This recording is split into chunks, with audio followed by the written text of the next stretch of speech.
So, Dan, great to see you again. You have a very important project that I'd love you to tell our viewers all about. So, go ahead. Thanks, Paul. So I directed a play called The Diary of Yoko Moriwaki. Now, this play is based upon um, a diary of a young 13-year-old Japanese girl who lived in Hiroshima a couple of months before the atomic blast, who kept a diary as part of a school project. And unfortunately, she was killed during the Hiroshima atomic blast. The diary basically covers the last 4 months of her life, from April 6th, ironically, when she was given the diary, to August 6th, which is the last day of her life. And it's a very heart-wrenching, but also a tale of a young girl coming to grips with it, growing up really quickly in war, and but still retaining a sense of gentleness and appreciation about others, about their other human beings, and what is possible. So, she, of course, had no idea that literally where she was Abs- going to Absolutely not. bomb. She knew there was a war, and she was aware that obviously bombing was taking place in other cities. She was clearly, like a lot of people, thinking there was just going to be another A raid or maybe another attack, but she was not aware of the devastation that was to take place on that day. And how old was she? She was 13 years old.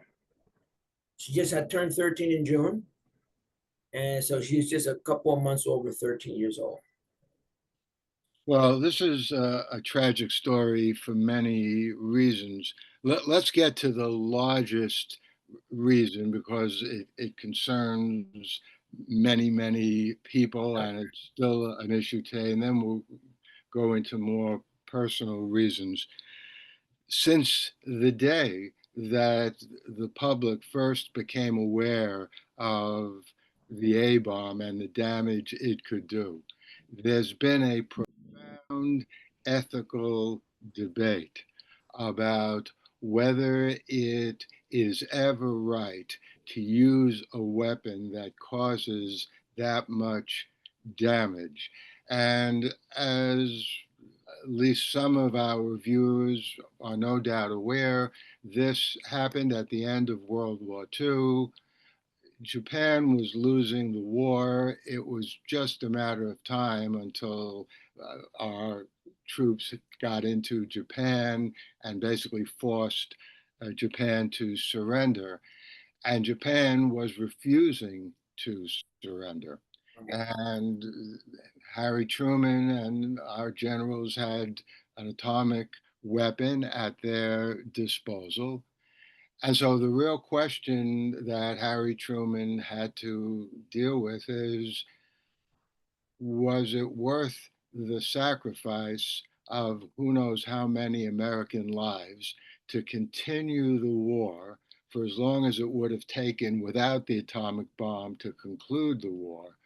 Uh, or was the atomic bomb such a devastating weapon and it would kill so many innocent people, like a 13-year-old young woman, that yes, even though American lives would be lost, soldiers would be killed, dropping a bomb like that, which would kill and hurt so many innocent people. Obviously, Yoko did not contribute anything to the war. She was in no sense a soldier.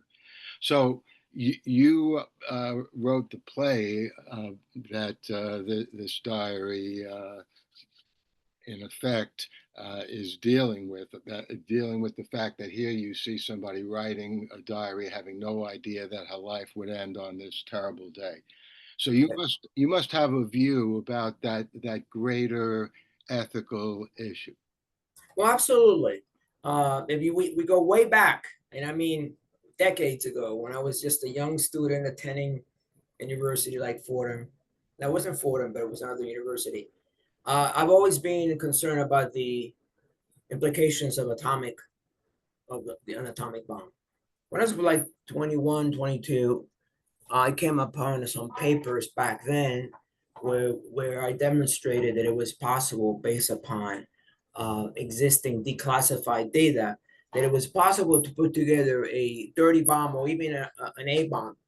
And at that time, I spoke to several professors who had worked in the Manhattan Project, and I showed them the paper, and they agree. Yes, based upon the schematics that I have presented, that yes, it was possible to build a bomb from, as long as you have some raw plutonium, or it was now today a lot of people know that. I mean, back then very few people were aware of that. So this has always been the back of my mind, how nuclear weapons can fall into the hand of the wrong people. As we know today, there are a lot of rogue states and individuals who might not think twice about detonating a dirty bomb in the middle of Manhattan or some other city. By dirty bomb, as some people may not be aware, is that if you have radioactive material and you create a bomb, that in a regular bomb, but you cover that bomb with radioactive material, let's say plutonium or some other material, and you explode it, it basically creates this fine mist of radioactivity, makes that area completely inhospitable for thousands of years. So I thought about that. It's always been in the back of my mind for many, many, many decades. And in 2009, I was looking up, I just think reading up on the Diary of Anne Frank and her tragic story. And I thought, well, somehow something occurred to me to say, well, perhaps there are other people around the world that have similar experiences, because, and lo and behold, I came across two entries, literally two on Google, two. Yoko Moriwaki, and who said, who is she? Yoko, she kept a diary. So I ordered the diary from Japan because you couldn't get it here in the US. And after waiting for a couple of weeks, finally get the diary, but unfortunately it's all in Japanese. So I spoke to my brother, and we hired a translator who gave us a basic sketch of the diary. She didn't go into the details. And basically, to summarize it, she said, well, there's this young girl who's talking about air raids and bombs and going to school. But there was not much there. And said, well, that's actually odd that the diary of that wouldn't have much information. Now, come what was it, 2020? So I forgot about that. Put that in the back burner. Says, I want to do a movie about Yoko. I want to do a short, but so far this diary is a little bit, it's hard to do anything. Come 2020, on the 75th anniversary, I came across a translation, an official translation from Poham of the diary. I said, oh, great, I'm ready to do it. I said, oh, but I can't do anything. We're in the middle of a pandemic. So again, I said, oh, okay, let me just put it off. So somehow earlier this year, I thought the 80th anniversary. Oh my God, yes, that now's the time to do it. So I looked at the diary, read it back to back, and I said, oh my God, this is going to be difficult to reconstitute the girl who wrote the book, the diary, because there's a lot of, if you just read the diary by itself, it's really not enough to really know who is the person writing the diary. But luckily, I was able to get outside sources, people who knew Yoko, her brother's notes, because her brother long passed away. So based upon all these materials, I reconstituted her life, being as truthful as possible from the day she was given the diary to the day she died. And what comes across is as a real human being with emotions and feelings and thoughts and so on. So Yeah, I mean, it's an unbelievable tragedy, and the number of people who were killed and hurt, that's one way of looking at it. But another way is if you have an individual like that and you can see her life for the few months before this horrendous attack took place, it gives the world a better understanding. Absolutely. That's why we talk about we Anne Frank has been done many times. Now there, I'm sure there are other people. There, she's just one of millions who perish under the Holocaust, right? So, Yeah, but but through the let me, individual, yeah, we get to the universal. That's the key. yeah, yes. Well, I just want to get back though to again this fundamental question of what is not okay to do in a wartime situation. Right. And, you know, there are several places in history and points in history that you could look at. Why was the atomic bomb developed in the United States in the first place? That's because there was a concern that Nazi Germany was working on its own atomic bomb, which indeed it was. And you can see the results of that, apropos of your interest in Philip K. Dick in The Man in the High Castle. The basis of that story is the Nazis do have the atom bomb before we do. They bomb Washington, etc., and they basically conquer the United States. And so it certainly seems like a justifiable motive for us to develop the bomb if we thought that Nazi Germany was developing it. So, I mean, that's one point. Another point is, as you probably know, the British firebombed Dresden when Germany was just about beaten at the end of the war. And that killed also a huge number of civilians. It was not really necessary. Again, the Allies were pretty much already on the doorstep of Germany already. And most historians agree it was just that Churchill and the British were understandably so furious about all the bombing that their country had endured during the war that this is one of the ways that they got that anger out of their system. And the very painful topic of what's going on and what has been going on in Gaza since Hamas savagely attacked Israel, a terrorist attack, and obviously Israel has to protect its boundaries, protect its people.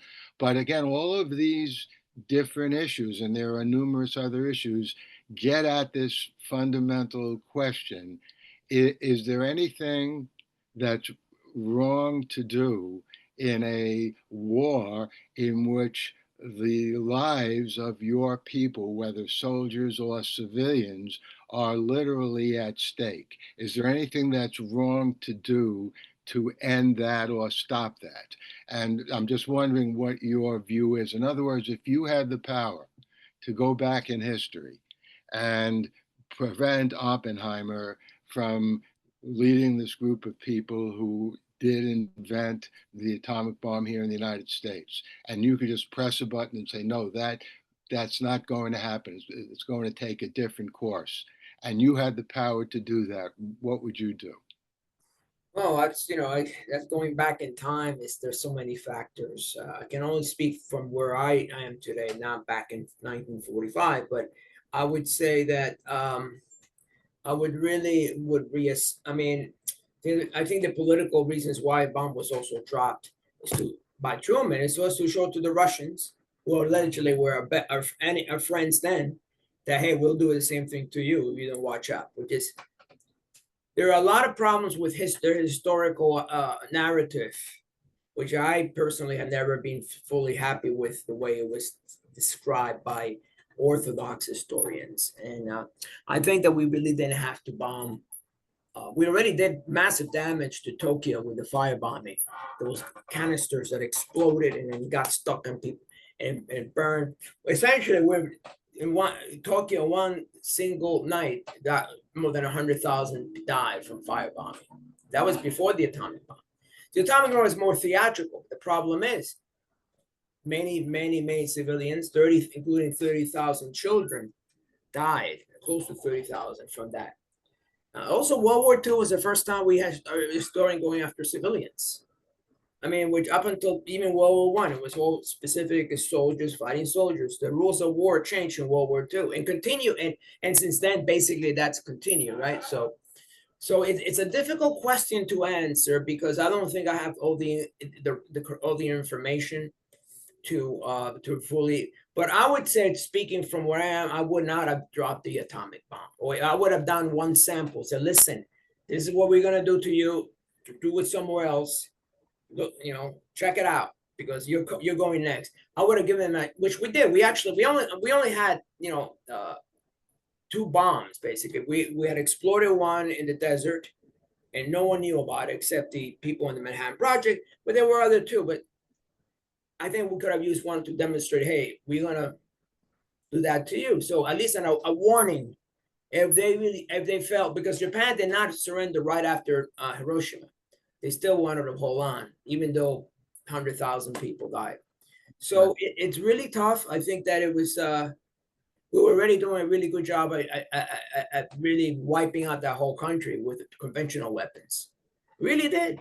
Why use an atomic bomb? Because once that rabbit gets out of the hat, cat is out of the hat, then the whole world says, "Oh, now we have something that is even more devastating." The minute we started using that, now we have to we got into an arms race with the Soviet Union, then later with China, and now we got tens of thousands of thermonuclear weapons that can wipe us out in seconds. But the focus, as you said, regarding Gaza is, look, the first casualty of war these days are the children. They have the innocents, I call them. They have nothing to do with this, and that's happening in Gaza. When I saw that New York Times picture of the very moving, I it really it touched me, and I said, we haven't changed. This is still happening. The children are being killed for our leaders' bizarre idea of war or victory, and that's something that we really need to put an end to that.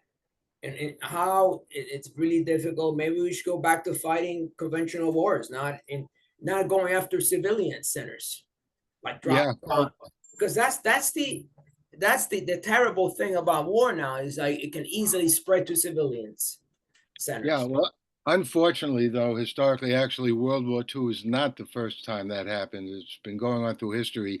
In the American Civil War, in Sherman's march through the South, his march deliberately Right. targeted civilian farms so that the Confederate Army wouldn't have enough food to eat. And Uh-huh. that's the basis of the song, the famous song that the band sang the night they drove Old Dixie down, and Joan Baez had a really beautiful cover of it. And that was just one of many examples where we might agree, as I think most people do, that the North was right to attack the South. Actually, the South was the one that started the war. Morally, the South was highly immoral, wanting to continue slavery. But once again, the question arises, was it right for Sherman to march through the South, burn farms, burn people alive in Right. his zest to make sure that the Confederacy surrendered as soon as possible? And you could even go out through history, and it's war that's unfortunate and insane because no one wins in a war. Even the No. victor suffers. But let's get now back to how you developed this play. Maybe you can tell us a little bit about this. So you have Yoko's diary. You have it translated into English. That's important, Right. so you can understand what she's saying. And again, it is an incredible, a tragic story that it gives us this picture of this girl living a life. She knows there's a war going on, so it's not as if she's has no knowledge of any violence, but Right. she had no idea that this is going to happen to her on August 6th. So tell us a little bit about how you approached taking her diary and in effect translating that into a play. How I did it? Okay. Well, first of all, I looked up all the I started to look for common patterns that keep repeating in the diary. And for instance, the most common was these air raids which were taking place all the time. And then I started looking for themes that seemed to resonate with me, with her, but they were briefly spoken about. For instance, she mentions in only one instance about how her father was a piano teacher. He was actually an ex communication. He was being sent out. He was in to Manchuria, I believe, or to China, at least to be part of the communications team for Japan. The problem was that Yoko is always talking about her father. She misses her father. It's the idea of a broken family. The father had been there for more. He had left a year ago. So essentially, here comes like the brother who comes in as a surrogate father, or beside, of course, she had a mother. So I started to use that as a dynamic to create a dynamic tension about a substitute father. Even though the brother is only like 5 years older than Yoko, I think in some ways he represents the father figure she didn't want, especially at that age. Little things started to come up that then, for instance, in the diary, there's a picture of her playing the piano. And that's interesting. But in the diaries, she doesn't say anything about her playing the piano. She mentions her father. So that kind of got me thinking, well, there's got to be something about Yoko. The pictures tell 1,000 words. Something else is going on. So it turns out in the external sources, people that knew Yoko, that she's really a very talented young girl who loved to play the piano and wanted to be a piano teacher like her father. But that was never in the diary explicitly. Yet other people said exactly that's what she wanted. So I looked at other photos. Another one is she, and she had three other girls. And 1944, a year before, she had been, because of her beautiful voice, she was able to participate in what's referred to as the Shrine Maidens, which was kind of a Shinto ritual for calling back the soldiers of the dead soldiers. So we're summoning them. And apparently she was the Shrine Maiden usually was done by older women, but because there was it was time of war, they wanted young children to do that. And she was selected to be the Shrine Maiden. Again, I included in the diary, in the back information. So a lot of the stuff that I got from external sources about her personality, the kind of person she was, I included. For instance, there are a lot of young Japanese girls and boys, especially the girls, were getting sick, getting injured. Yoko never complained about that. I walked 20 kilometers today to school. 20 kilometers. That's more than 12 miles. Most kids today would barely be able to work 1 kilometer rather than 20. She didn't complain, and she said something very interesting. When I'm in pain, but when I think about what our soldiers doing, I don't feel that bad.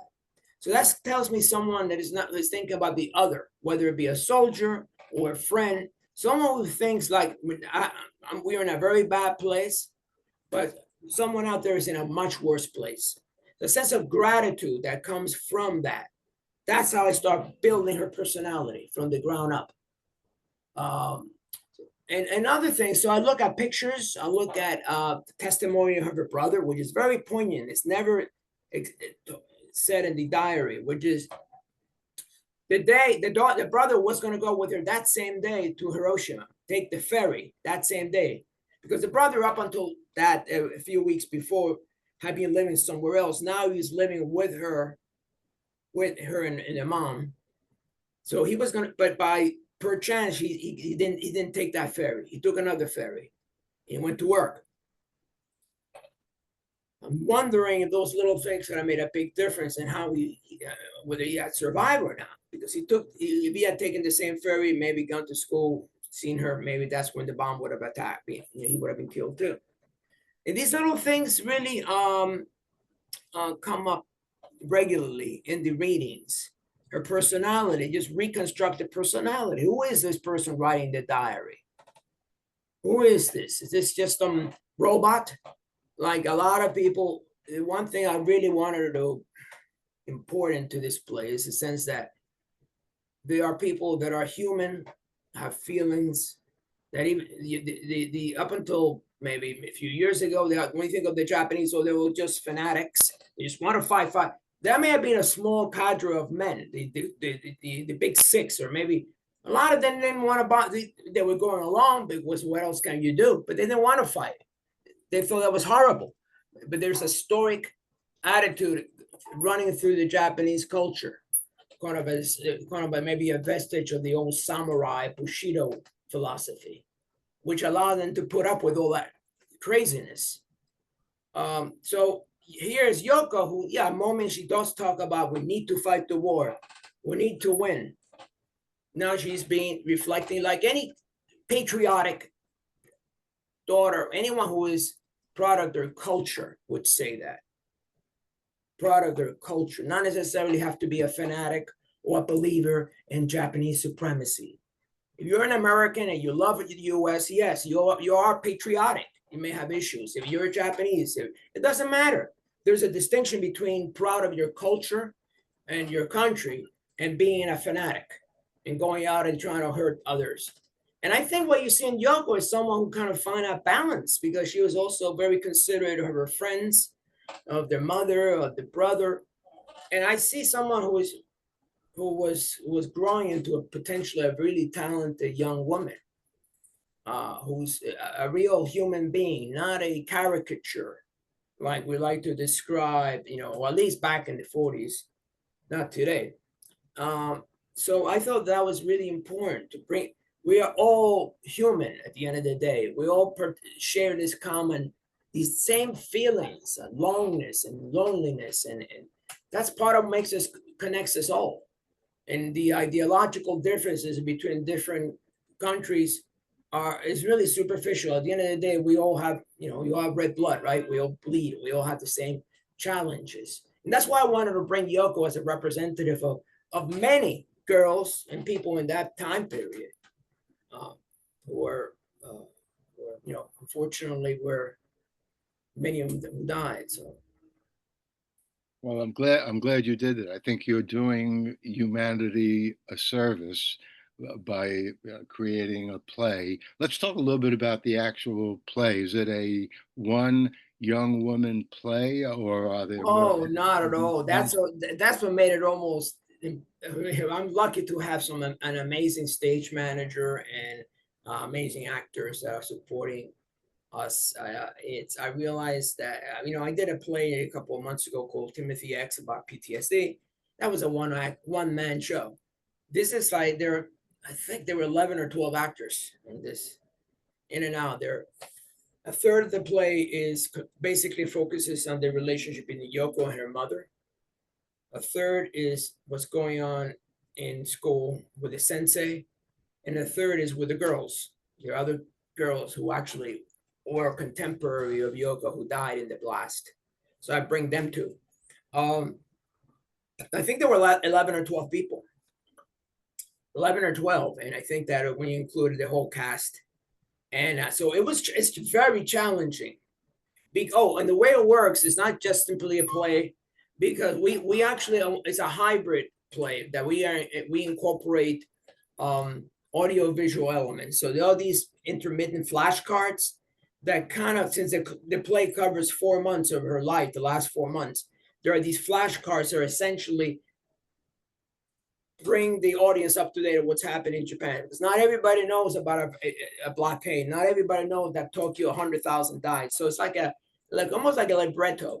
We have you're instructing, telling the audience this is what's going on, but yet at the same time you see her thinking about playing with the slide rule. You and I remember what a slide rule, right? I'm trying to get one recently. As a matter of fact, it's almost impossible to get.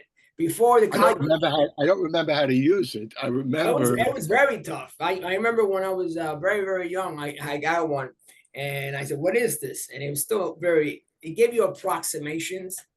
But as she gets into school, I felt there were certain things that I already was sharing with her. Like she gets into a specialized high school called the first Hiroshima Prefectural Girls High School.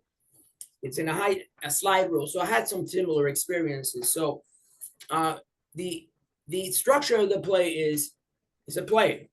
It's actually 10 to I think about 11 actors in and out. So it moves very quickly. It's actually almost has almost a cinematic nature. You know, most plays are just one scene that goes for about 5-6 minutes. These scenes are moving very fast, like 2 minutes, and you come to the. So really, it's almost like a carousel. What's going on? So you have these images that are being uh, on the screen that explain. So it has a cinematic quality, very strong cinematic quality. It's almost like watching one of those old silent films, Mhm. you know, Yeah. where the actors and then except these people are actually talking. So speaking of cinema, are you going to video record this so that the Oh, world? absolutely. I'll be video recording this whole event to make sure that we have it. And you know, hopefully we can some people will want to make this will want to run with this if they feel this play has wheels. Maybe we can take it to other performances. And as you know, putting anything into these days is brutally difficult in New York City.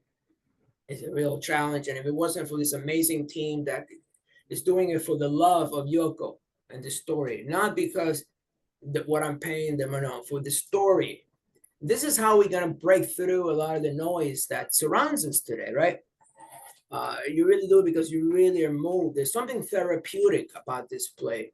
Almost everybody that has seen it at the end, it's misty eye because it has to do with redemption. It has to do with resurrection. It has to do with how we gotta preserve the memory of the dead in a positive way. You know, and everything's included in that play in a way that's really powerful. At least in my opinion, and I'm pretty sure those who see it will be moved because we need to get back to that being moved, and not just intellectually, which is it's great, but also move in a really visceral way. Like for example, the English Patient, remember that? Or Ralph Mhm. Fiennes, right? And now that's a 2 hour, 3 hour marathon of being moved, but those films existed back then. Now, you know, and there, I don't see as much going on. So we really going with the powerful emotions, and I think people will be. Well, it's almost like a healing process because plays originally went designed, at least from in Greece, a lot of them were for healing. In fact, there was a center in Greece that specialized specifically in putting up plays for healing, transformation, not just bread and circuses, which is good. Sometimes we do need a bread and circuses, but we need to balance it out. Well, we certainly can use more healing in this Yeah, world. definitely need more healing. That's not. So let me ask you just another question, though. So you wrote this play. Are you also directing the play, or is there another person directing it? No, I'm directing the play. The stage manager is absolutely. It's almost like a co-director because she's the one who's going to be behind saying, "Do this, do this, do this." I'll be in the front, like talking to the the day of the play, and she's almost like a co-director. And again, two of the actors have really been come forward and suggested scenes. It's almost like my play had the play has evolved into a collaborative really effort, and it really it's I look at it compared to my original notes and say, my God, it really came together. We have a person, a real, you know, someone is really talking to us. You know, That's fantastic. Will there be music in the play? that Original will be music? music. Yes, that's a great idea. I have a the interesting thing about this is I feel like when you're connected, it's almost like connecting to the archetypes with the Jungian archetypes that I was drawn. I mean, I want to mention that from the beginning, I wanted to bring this story of Yoko to life. There was something almost a spiritual connection with. It was not about oh, I want to make sure. No, it came from somewhere else. It's hard to describe, but I really needed. I felt that whenever I would see that picture I would of her, and you gotta see that picture. It's almost like a little doll, and I would start feeling really very emotional about it. So I thought I have to do this. This is maybe doing her a service. And the other thing is the music. As I was researching this play, I actually got I came across this Japanese song. It's a song from a Japanese band that the opening is exactly what I want. This kind of as a is a pathos. This is kind of like a bittersweet opening, and I say, yeah, I gotta include that just for the purpose of the play. There are also two other songs in the play. There is in Japan at that time. I'm not sure about today. The girls, when summer came, they would have a song called Watsu Wakino, which they would sing. They would all sing, like inviting summer to come in.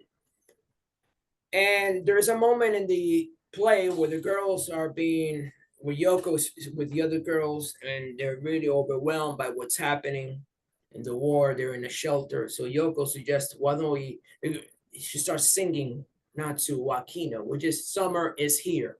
So we're going to have the original song for the closing ceremonies. And lastly, and by the way, I want to mention two of the actors in the play, their family or their distant relatives were in Hiroshima. One of them was actually was the grandfather, and he was supposed to go to Hiroshima that day, and he missed the train. Oof, He was going to go to he was going to go to work, as a matter of fact, and he says, "Damn man, I'm going to be late to work." And the other one, I'm not sure, but both of them, two of the actors, it's an all Asian cast too, of course. I want to make sure it's all Asian. And the last piece, which was suggested by the other actor, the one who was playing the brother, is actually a musical rendition of the notes that the father wrote after Yoko. But after he found that Yoko died, he wrote a song, kind of a tribute to, an homage to her. And that song, he actually got the music and notes, and he's given it to a friend of his who's actually going to have a piano composition of it. So for those who are familiar with these songs and the play and Natsu Akino, it's gonna resonate at many levels. So music does play a huge part, and of course there is that moment. We are incorporating the war footage, and the war footage is very powerful. It just so happens that the war footage I got is exactly a scene which I had written. I had a scene where the girls are picking up rubble, and they look at a B-29 and they say, "What's that?"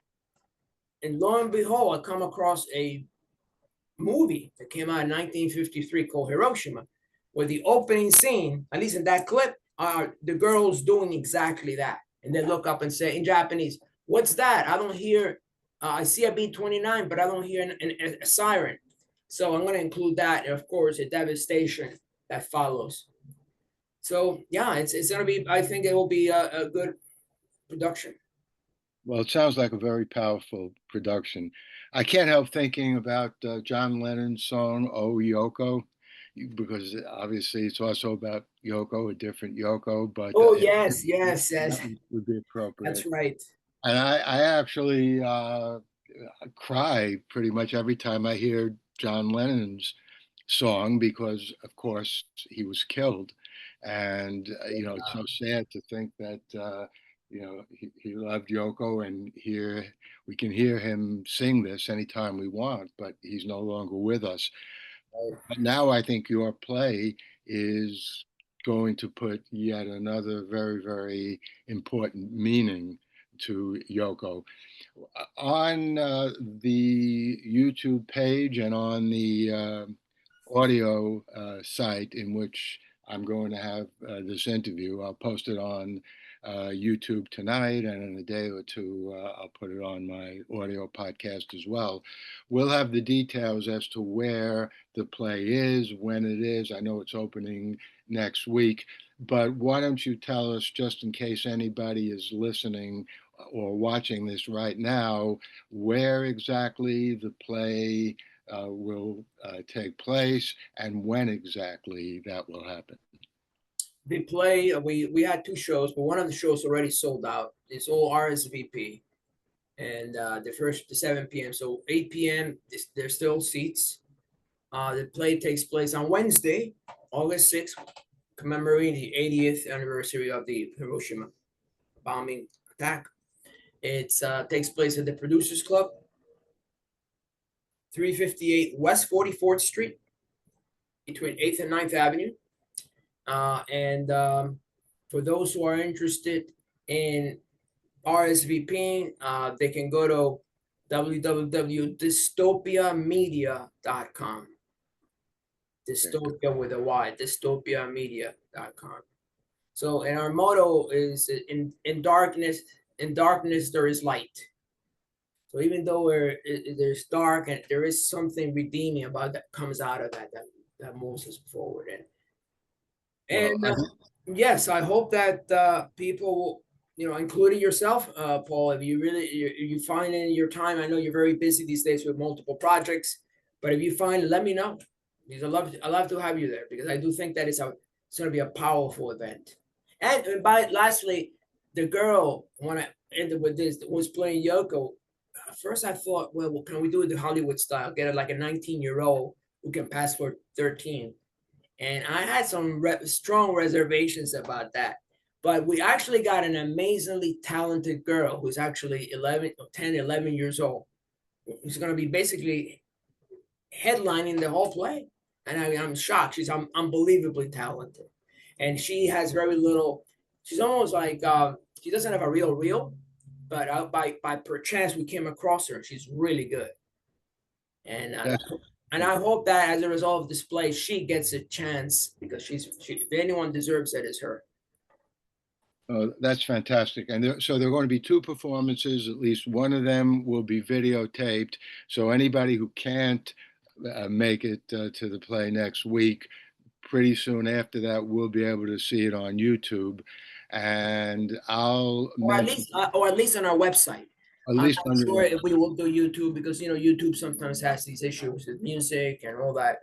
But at least on our website itself, you'll be able to watch it. All right, good. Well, listen, it is always great to talk to you. I'm such an egotistical person that I enjoy talking to people that I understand very deeply, because in many ways they remind me of me. You're the kind of person uh, also who's doing a lot of different projects, science fiction projects, mental health projects, Yes. and now this. And good for you. I think you're a unique person, and I think we're lucky to have you here in New York City and here on this planet. Well, So, thank you very much, Paul. You yourself are very creative, and I always welcome your support and your wisdom. We all are reflections of each other. I mean, it's like we're all part of a larger self that is waiting to be discovered. absolutely. So, All right. Good talking to you. Best luck with your openings next week. Take care. thank you, Paul. Again, thanks for having me. And again, you have a good one.